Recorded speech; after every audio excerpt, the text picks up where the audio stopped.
지식으로 인한 성장이 아닌 도리를 갖춘 인격체를 만들어가는 과정. 그것은 우리의 육아법이다. 육법의 가장 중심은 사람이 있었고 인간이 있었다는 거죠. 그래서도 우리 전통 육아법은 다른 육아법에 비해서도 상당히 우수한 특성을 갖습니다. 나 혼자가 아닌 사회의 한 구성원으로 세상의 이치를 깨닫게 한 선조들의 지혜로운 양육 방식.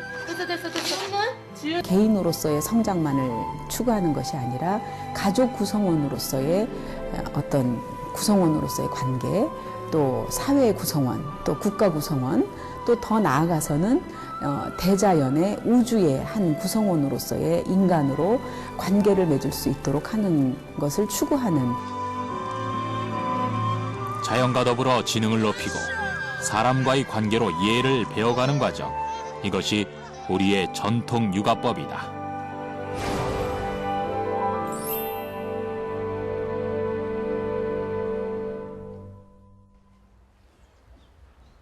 서울의 한 어린이집.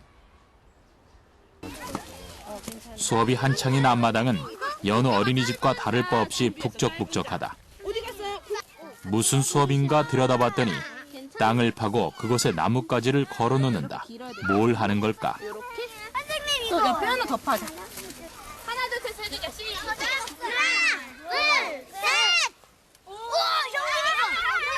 아이들이 하고 있는 건 자치기였다. 핸드폰 게임이랑 자치기 중에 뭐가 더 재밌어요? 자치기요. 왜요? 딱 치면 시원한 거. 자치기는 옛날 놀이지만 그래도 재밌어. 그 시간 실내에선 남자아이들이 실뜨기를 하고 있다. 좀처럼 보기 흔한 광경은 아니지만 아이들은 이것저것 가리지 않는다. 그저 친구와 같이 어울려 노는 게 즐거워 보인다.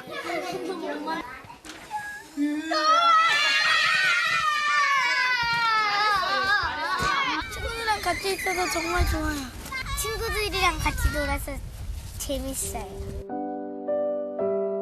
그러고 보니 이곳 어린이집은 풍경부터가 특이하다. 처마엔 곶감이 주렁주렁 널려 있고 말린 채소와 나무 기둥들이 건물 곳곳을 장식하고 있다. 게다가 주변이 숲으로 둘러싸여 있어 이곳이 서울인지도 의심스러울 정도다.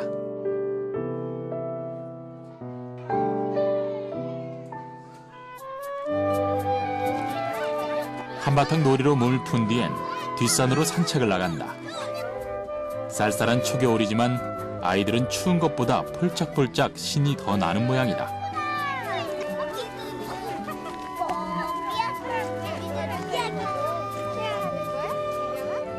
여기 올챙이야. 주변에 난 풀이 뭔지, 무슨 곤충이 사는지 보고, 듣고, 느끼면서 자연의 변화를 체험한다. 식사는 친환경 유기농 급식. 누구 하나 편식에 투정도 없다. 이 모든 생소한 풍경은 이곳의 교육 방침이 생태 육아이기 때문이다. 우리가 당연히 알고 있던, 하지만 잊고 있던 전통의 육아 교육 방식이다. 우리나라가 생기면서 고조선 시대부터 아이를 낳고 기르는 그런 방식을 우리가 전통육아법이라고 얘기를 할 수 있는 것 같습니다.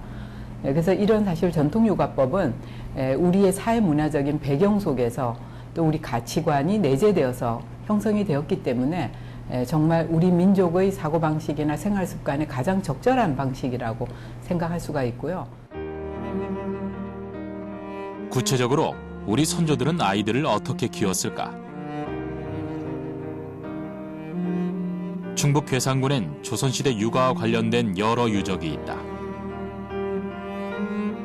우리의 육아는 교육기관에서와 가정에서의 육아로 나뉘는데 지금의 유치원격인 유아교육기관은 과거엔 향교였다.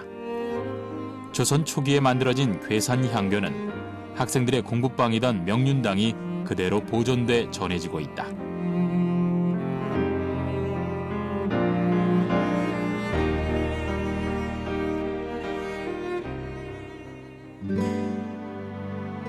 그리고 인근의 한 제실.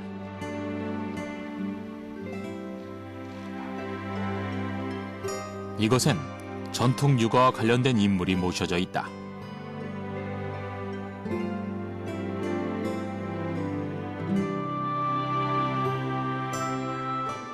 조선 중기의 대학자 묵제 이문건이다. 학자로서 덕망도 높았지만 그가 더 특별한 이유는 직접 쓴 특별한 책 때문이다. 양아록.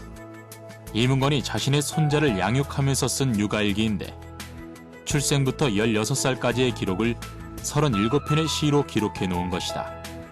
이것은 과거 우리 선조들이 어떻게 아이를 양육했는지 알 수 있는 가장 대표적인 기록이다.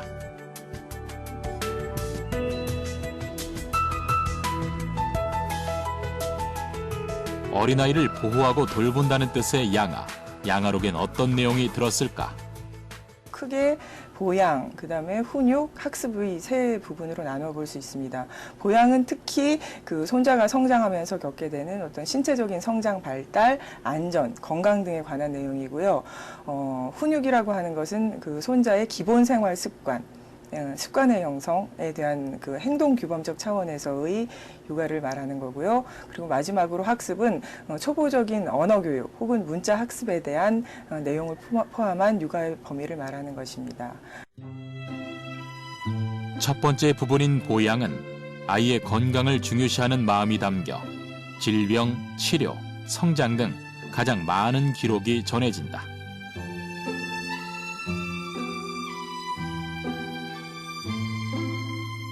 훈육 부분엔 훈육을 하는 이유와 방법, 그 심정과 교훈까지도 자세히 기록돼 있다.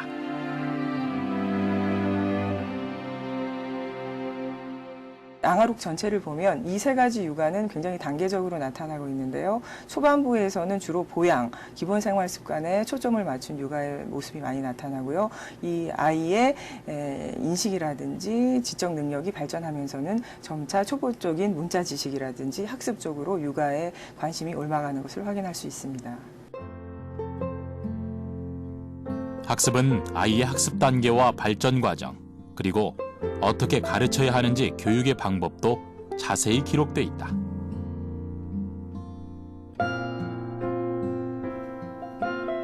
이처럼 상세한 기록으로 인해 양아록은 대표적인 전통 육아 지침서로 전해진다. 그런데 한 가지 더 알아야 할 것은 과거 아들에 대한 양육은 아버지와 할아버지가 주로 맡아왔다는 것이다. 조선시대 풍속화를 보면 뱃놀이를 구경 나온 사람들 중 남자아이들이 많이 보이는데 그들을 업고 손을 잡은 이들은 갓을 쓴 남자들이다. 양육은 남녀 가릴 것 없이 가정에서 가장 중요한 일이었음을 알 수 있다.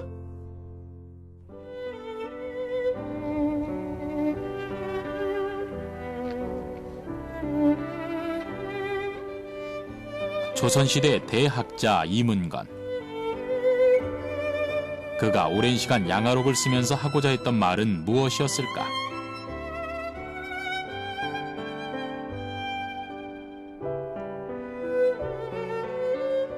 양아록을 보면은 굉장히 이문건이 저에게 보내는 어떤 사랑의 메시지, 또 정성의 메시지가 들어있는데요. 우리 후대로서 그 어떤 양아록에 담겨 있는 그런 메시지들을 잘 읽어내는 것은 또 우리의 훌륭한 교육적인 유산을 지켜간다는 의미에서도 매우 중요한 일인 것 같습니다.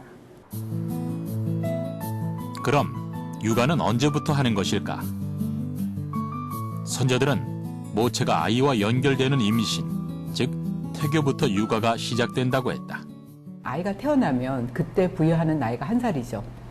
엄마의 뱃속에 태중에 있었던 10달 동안을 굉장히 중요한 시기로 생각을 하고 이미 이때 인간이 형성이 되었다라고 생각을 하기 때문에 서양에서는 태어나는 순간부터 나이를 시작을 합니다.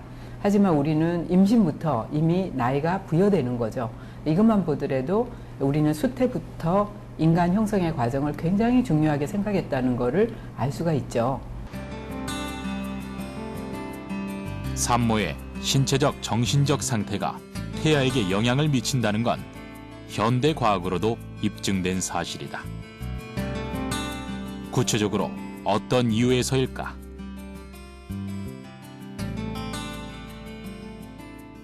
특히 그 뇌 성장이 굉장히 많이 완성되는 기간이거든요. 그러니까 산전의 태교에 대한 얘기는 태아 뇌의 건강에만 국한된 게 아니라 태아 전체 건강과 또 평생 가장 중요한 뇌 건강에 모든 게 직결돼 있다고. 생존의 가장 중요한 장기인 뇌. 그 기본 조직인 뇌세포를 연결하는 시냅스는 임신 7주부터 생성이 되고 16주 후엔 신경세포가 완성된다. 태아 상태에서 뇌가 이미 완성되기 때문에 그만큼 태교가 중요하다는 것이다. 태교부터 취약 전까지 모든 육아의 기본은 건강이다. 선조들은 아이를 건강하게 키우기 위해 긴 시간 많은 노력을 했다. 안방에서의 육아법은 잉태 시부터 건강한 아이를 가질 수 있도록 노력을 하고 임신 기간에는 어머니가 섭생을 잘 지키고요. 그 다음에 출산까지 건강한 아이를 낳을 수 있도록 그것이 바로 육아의 첫걸음이라고 할 수 있습니다. 다른 육아법과 차이가 나는 것은 병을 일으키는 병인을 파악해서 그것을 피해서 아이를 건강하게 키우는 것이 바로 특징이라고 할 수 있습니다. 동의보감 양자시법엔 아이의 등과 복부, 발을 따뜻하게 하고 머리, 가슴은 서늘하게 하라고 한다. 또 약을 복용하는 방법이나 목욕법, 수유법도 담겨 있다. 양자시법은 아이를 건강하게 양육하는 당시의 가장 과학적인 지침이었다.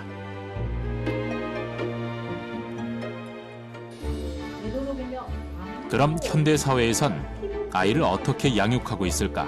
하기 전에는 괜찮지만 다른 때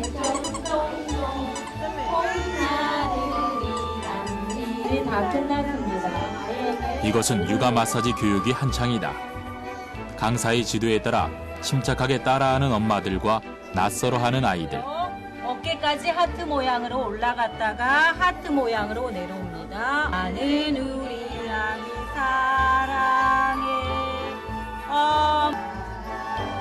요즘 엄마들은 대부분 육아 전문가에게 배우면서 아이들을 양육하고 있다. 주로 서양식 육아 방법이다. 우리 가정에서 전해지던 전통 방식은 아니지만 이도 나름의 장점이 있다.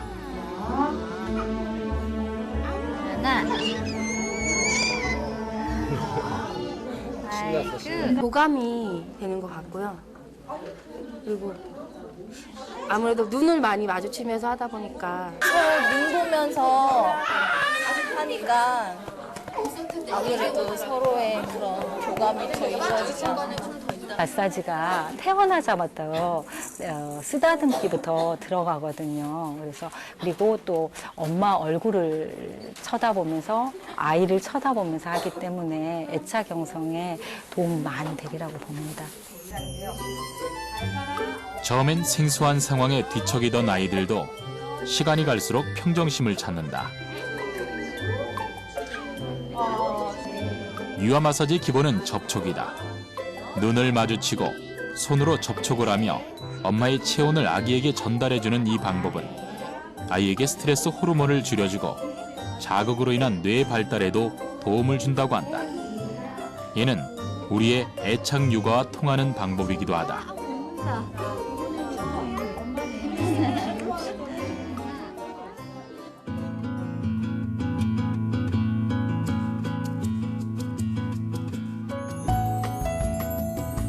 애착 육아는 우리 전통 육아의 대표적인 방법이다.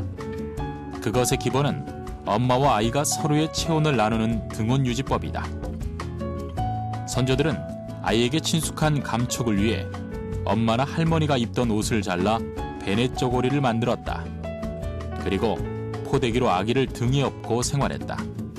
이런 방법은 아이에게 어떤 영향을 미칠까?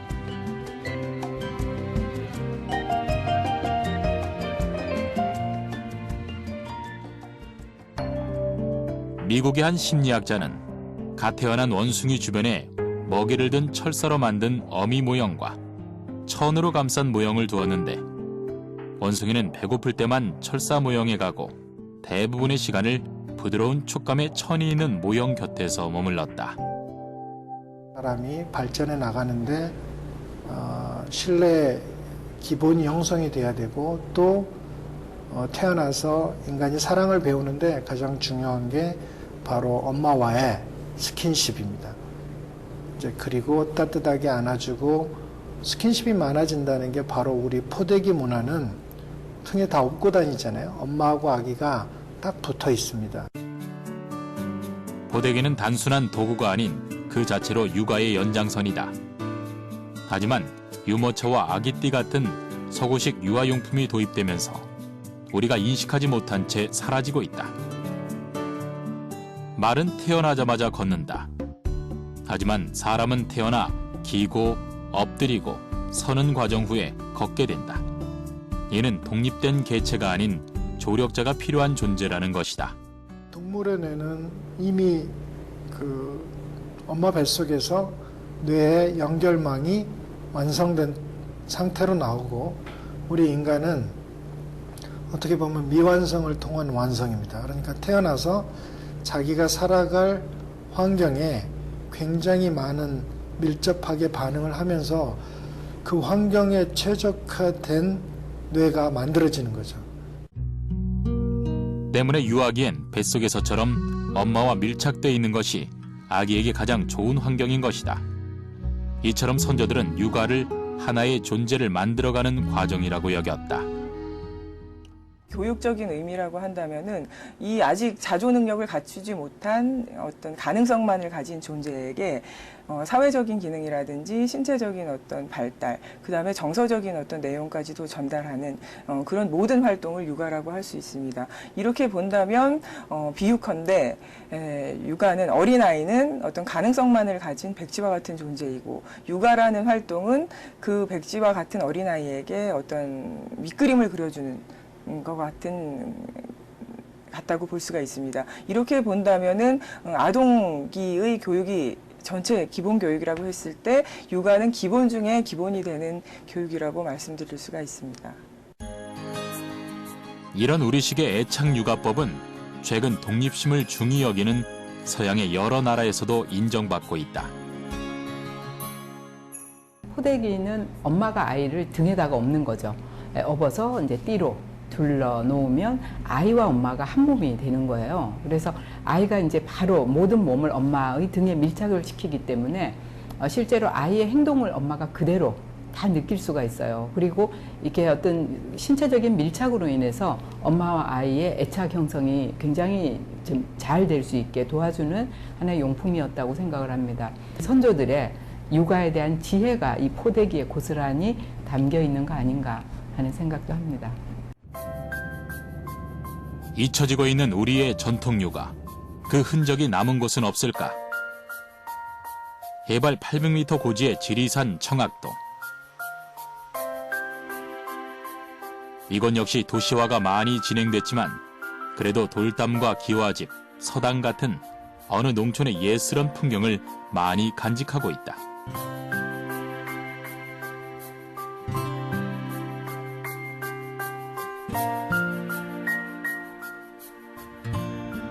이곳에선 아이를 어떻게 키우고 있을까?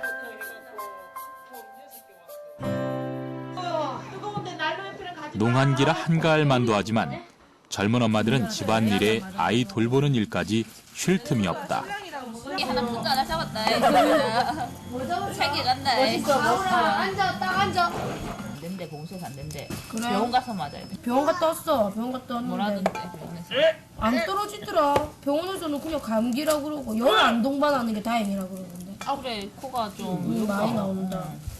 아니 약을 먹었는데 설사를 해. 그래갖고 매실 좀 먹였어. 먹어. 매실 먹이면 잠깐 설사 안 해. 엄마들은 소일거리를 하면서도 늘 주변의 아이들을 살핀다. 이들이 나누는 대화도 대부분 아이들 얘기다. 일단 마트에 가서 산 거 먹잖아. 비려. 먹는 거 아니야? 진짜? 응. 진짜 비려. 저는 아직 잘 그런 게 몰라가지고 많이 물어보고 육아에 대해서 이제 뭐 애가 옷 같은 것도 많이 물어보고 내복도 같이 물어보고 이렇게 물려 입으려고 이제 그런 거 많이 하고, 이제 또 병원 어느 병원이 좋다 이런 것도 많이 물어보고 그런 거 얘기 많이 해요. 육아 정보 공유는 물론 옷까지 물려 입는 이곳에선 주민이 다 같이 아이를 키우는 공동 육아의 개념이 자리 잡고 있다. 네 얘기 절대 얘기가 없는 것 같아요. 보면 옛 사람들이 뭐 누가 임신했다 그러면 그냥 진짜 가족처럼 다 같이 기뻐해 주시고 누가 아프다 그러면 진짜 다 같이 걱정해 주고 그런 게 있는 것 같아요. 놀이방, 유치원이 따로 없는 이곳에선 유아기 교육은 가정에서 이루어진다. 또래와 어울려 놀고 어른들로부터 인성교육을 받는 것이다. 자연에서 그냥 뛰어놀고 어른들하고 같이 지내는 게 좋습니다. 어릴 때부터 아기가 어느 정도 사람들한테 진짜 아기 엎드려져 기어다닐 때도 항상 어른들 보면은 어른들 자체도 항상 인사하고 다니시니까 애들이 보고 배우는 것 같아요. 그냥 그 자연스럽게 뭐 억지로 가리키고 그런 게 아니라 그냥 할머니들이랑 다들 사시고 이러시니까 그냥 어른들 엄마 아빠 하는 거 보고 자연스럽게 하는 것 같아요. 전통 사회에서는 사실은 이제 부모 세대와 그리고 자녀 세대, 그리고 손주 세대 해서 보통 한 3세대, 또 때로는 이제 길면 이게 4세대가 함께 모여 살았죠. 그래서 이제 그런 어떤 상황에서 부모와 그리고 조부모 역할은 다르면서도 또 차이가 있었던 것 같습니다. 아버지가 할아버지한테 하는 행동을 통해서 아이들은 자연스럽게 배울 수 있는 하나의 학습의 장이 마련됐다는 거죠. 그래서 사실은 할아버지한테는 이렇게 해야 된다, 어른에게는 우리가 이렇게 해야 된다 하는 거를 말로 표현하기 이전에 아이들이 바로 그 현장을 볼 수 있었다는 거죠.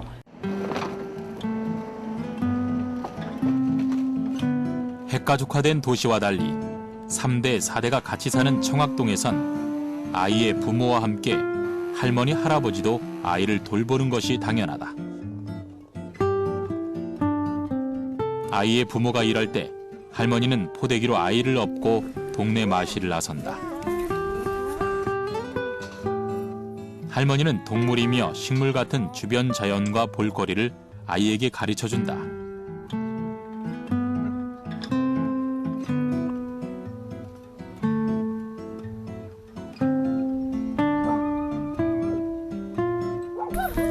아이도 늘 그랬듯 할머니 등에 편안히 엎여 있다. 지금 아이에겐 엄마와 할머니의 존재가 같기 때문에 정서적 빈곤감은 전혀 없다. 여전히 바쁜 엄마와 아빠.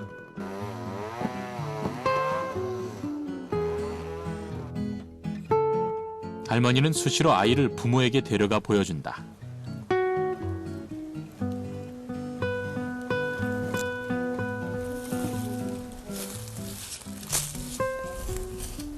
할머니한테 좀 많이 의지하는 편이죠. 아기가 뭘 만진다든지 뭐 실수를 했을 경우에 저 같으면 좀 하지 말라고 많이 뭐라 하는데 어른들은 그게 애니까 당연하지, 그게 애기니까 말을 안 듣는 게 당연하고 못 알아듣는 게 당연하다, 그 얘기하는 게 당연하다고 좀 마음 편하게 받아들이는 그런 거. 예부터 전해져 온 양육 방법이 조부모를 통해 젊은 부모에게 그대로 전해지고 있는 것이다.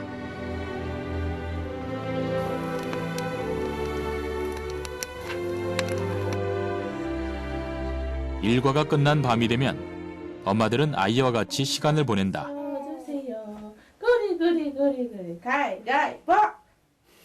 지금 엄마들이 하고 있는 건 우리가 어렸을 적 흔히 하던 단동 10분이다.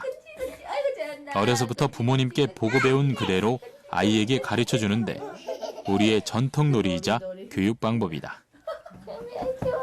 우리 경미 도리도리 해볼까? 도리도리. 도리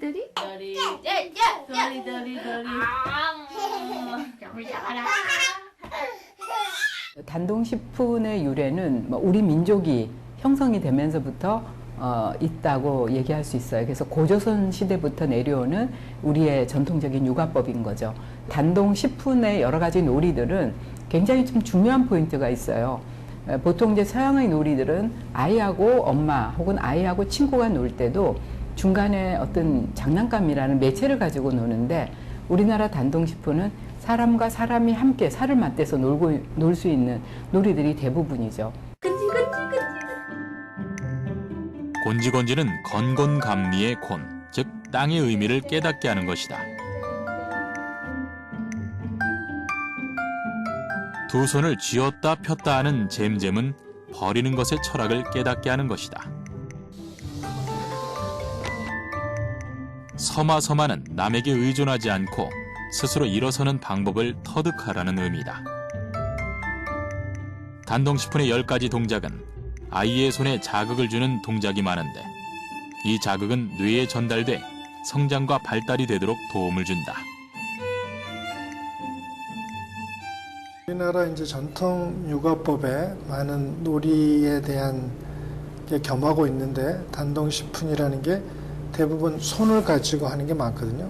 손에 대한 많은 놀이를 하면은 뇌가 잘 발달하고 또 많은 영역이 더 쉽게 자극이 될 수 있다는, 어떻게 보면 우리 선조들이 굉장한 뇌과학자가 아니었나.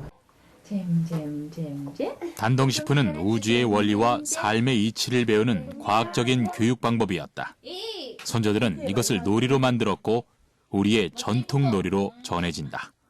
모든 놀이가 사람과 상호작용하면서 하는 방식을 취하고 있습니다. 그래서 팽이를 가지고 놀아도 누가 팽이를 서로 몸을 부딪혀서 더 오래 살아남는가, 이렇게 하는 뭐 겨루기 방식일 수도 있고 릴레이 방식일 수도 있고 이러는데, 어쨌든 사람과 사람이 서로 교감을 하면서 하는 놀이 방식이 우리 전통 놀이의 특징입니다. 그렇기 때문에 사회성, 인성교육에 아주 좋은 방식을 우리가 갖고 있었다라고 볼 수 있고, 그리고 자연물을 가지고 했다라는 건데, 자연물을 가지고 완성된 놀잇감을 제공해주는 방식이 아니라 놀잇감을 만들어가고 놀이규칙을 같이 만들어가는 그런 방식의 놀이를 썼습니다.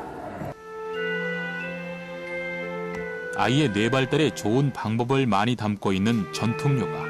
그것은 태교에서도 마찬가지였다. 애기 태교하는 겸 해서 열심히 손을 많이 움직이면 애기한테 뇌 발달이 좋다고 해가지고 열심히 바느질하면서 만들었어요. 태교와 함께 아이에게 엄마의 채취를 느낄 수 있게 했던 베네 쪼고리는 포대기와 마찬가지로 아이와 엄마의 애착을 통해 뇌 발달과 성장에 도움을 준 하나의 육아 도구였다.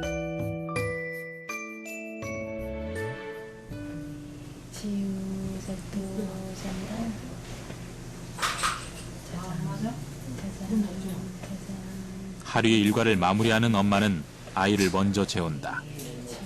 아이는 조용한 자장가 소리와 함께 포대기 속에서 세상 가장 편안한 모습으로 잠이 든다.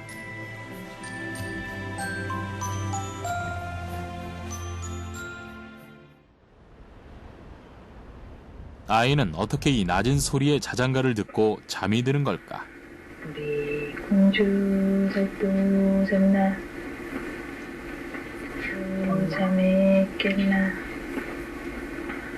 짜잔 짜잔 짜잔 짜잔. 사람이 소리를 감지하는 주파수가 20Hz에서 20,000Hz까지일 때 신생아와 유아기엔 최고 주파수인 20,000Hz까지 들을 수 있다. 이때 자장가는 2000Hz 이내의 소리이기 때문에 아이는 소음에 관계없이 자장가를 들을 수 있는 것이다. 그럼 아이들은 자장가의 의미를 이해하는 것일까? 애들은 의미는 모르잖아요. 그러니까 그게 노래에서 이렇게 리듬을 느끼게 되는데, 이 사람의 신체 맥동수하고 비슷하면서도 그게 뇌파로 봐가지고는 졸음을 유발하는 이 세타파나 델타파를 유발하는 소리고요. 뇌의 활동성에 따른 뇌파는 낮은 순서대로 델타, 세타, 알파, 베타파가 있다. 자장가를 들을 때 아이의 뇌파는 델타파나 세타파가 주로 나타나는데, 이는 아이가 자장가의 단순한 리듬을 감지한다는 것이다. 세 가지의 소리 성분이 복합적으로 나오는데, 목소리를 가지고는 안정감 있게 심리적으로 아주 안정감 있게 해주고, 그 다음에 토닥토닥거리면서 하는 이런 발성, 한 발성하는 주기는 1초에 한 번씩 해가지고, 머리로서는 청각을 통해 가지고 듣는 머리로서는 이게 1분에 60번, 1초에 한 번 해가지고 델타파나 세타파를 유발해서 졸음을 유발하고요. 그 다음에 두드려주면서 이렇게 하는 이 리듬 주기가 천천히 두드리잖아요. 이 주기가 사람의 어떤 혈액순환을 주기를 천천히 유발해가지고 결국은 졸음 가장 편하면서 천천히 낮아지면서 하는 혈액 주기로 만들어준다. 이는 서양의 자장가와 어떤 차이가 있을까?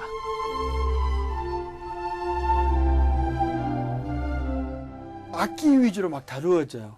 근데 우리나라 사람은 손이 있으면 손까지 같이 해서 리듬을 맞춰주기 때문에 이 촉감까지도 느끼게 해주는 그런 그 느낌을 전달해주는 이런 자장가로 이루어져 있어요. 금자동아, 은자동아가 아니고 금자동아 얼으면서 이제 한다는 얘기예요. 그러면은 그게 촉감을 통해 가지고 소리의 리듬에 맞게 흔들흔들 해주면 그게 훨씬 더 교감을 느끼는 데 도움이 되는 거라는 거죠. 그럼 우리 자장가는 언제부터 불려졌을까?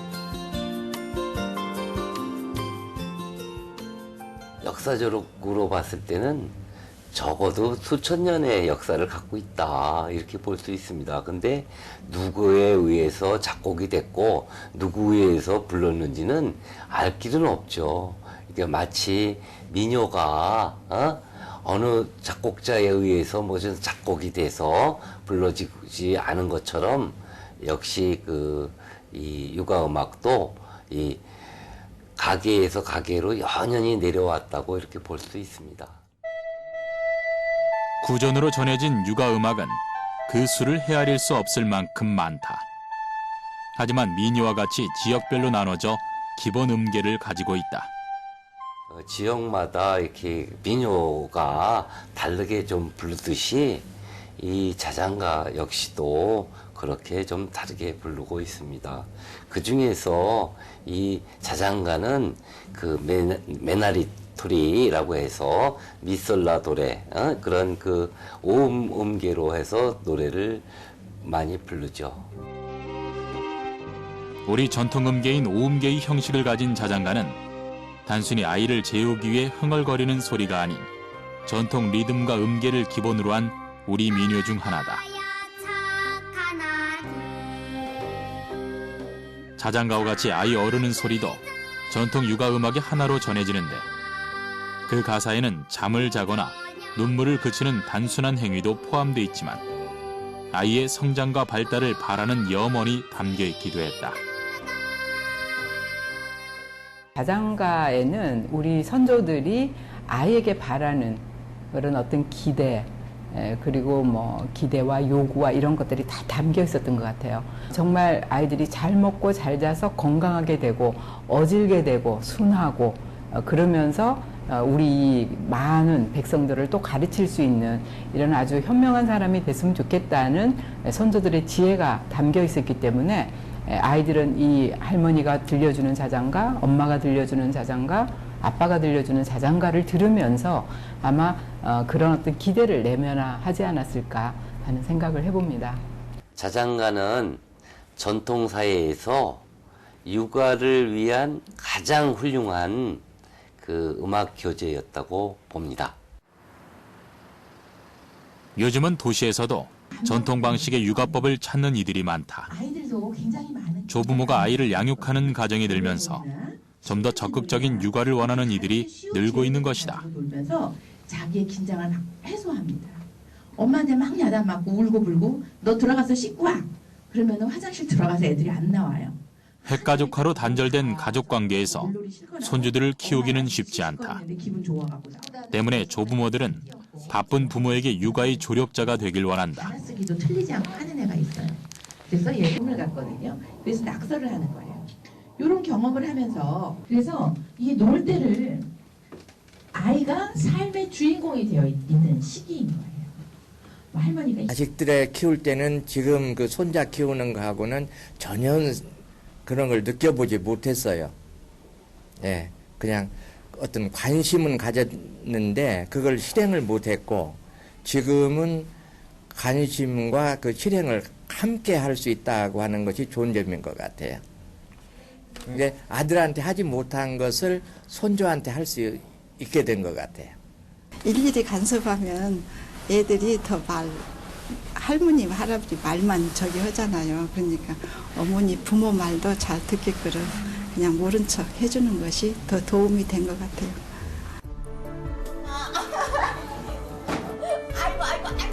오늘 유치원엔 반가운 손님이 왔다. 아이들이 정신없이 반기는 사람은 이야기 할머니다. 이렇게 이야기래요. 너무 약해서. 가정에서만이 아닌 사회에서 조부모 교육의 장점을 활용해보고자 아이들에게 옛날 이야기를 들려주는 노인들이 많아지고 있다. 이 세자가 혼자 가 있으니까. 신기하게도 산만했던 아이들이 가만히 앉아 얘기를 듣고 있다. 세자는 고려를 잘 듣고 대답도 잘하고 너무너무 행복합니다. 지금 젊은 엄마들이 사랑은 많이 하는데 사실 어떻게 키워야 되는지 모르는 부모님들도 계시는 것 같더라고요. 그래서 할머니, 할아버지하고 살면 이게 습관적으로 이렇게 해서 이런 사랑도 받고 이런 사랑도 받는구나 하고 아이들이 많이 알을 것 같아요.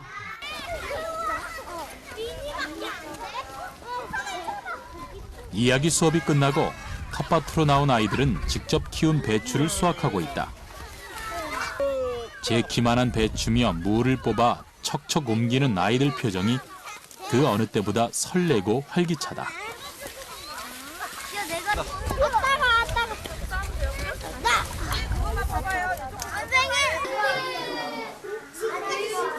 제 손으로 직접 키우고 수확하고 김장까지 하니 아이들 자부심이 대단하다.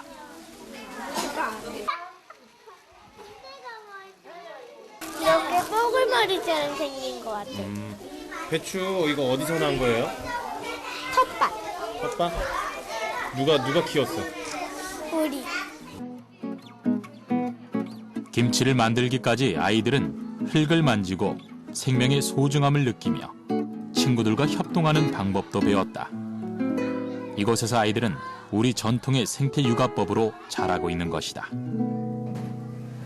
김치 먹어보니까 어때요? 맛있어요? 맛없어요? 무치는 게 재밌어요. 김치가 좋아요. 현대사회에서 전통 방식만을 고집할 수는 없다. 하지만 아이에게 하나의 인격체로 올바른 삶을 살아가는 방법을 알려주는 것은 변치 않은 우리의 전통 육아법일 것이다.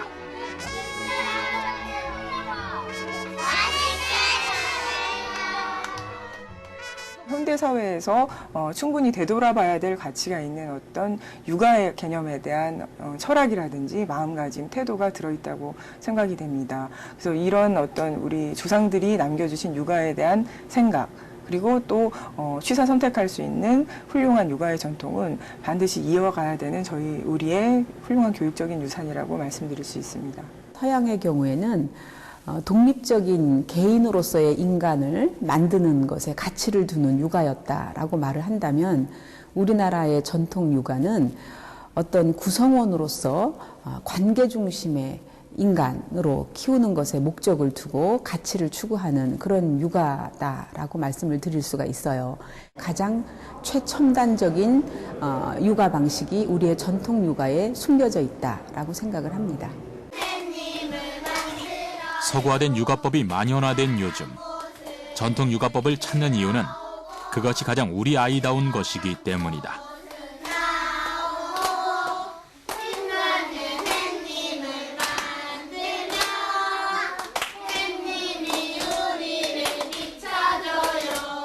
요즘에 아이들이 어쨌든 이기는 교육이에요. 그런데다가 또 요즘에는 그 매스미디어 시대에서 TV 너무 많이 보지요. 그다음에 그 컴퓨터, 요즘에 이제 스마트폰까지 아이들이 그 남하고 이렇게 그 교감하고 남하고 그 인간 관계를 맺는 것들을 굉장히 못해요. 정말 우리가 예쁜 아이들은 아이다운 아이예요. 그래서 요즘에 답다 그런 말들이 자꾸 잊어져 가는데 아이는 아이답고 우리가 요즘 사회에 정치인들 문제 많죠. 정치인은 정치인답고 엄마는 엄마답고 선생님은 선생님답고 이러면은 정말 이렇게 예쁘고 고운 사회가 되지 않을까 생각합니다. 하나의 인격체를 완성하기 위한 부모의 노력과 조부모의 조력. 자연과 더불어 예를 가르치고 올바른 사회의 구성원을 길러내는 과정. 그것은 가장 과학적이고 가장 이상적인 우리의 전통 육아 방식이다. 사랑해요. 그치.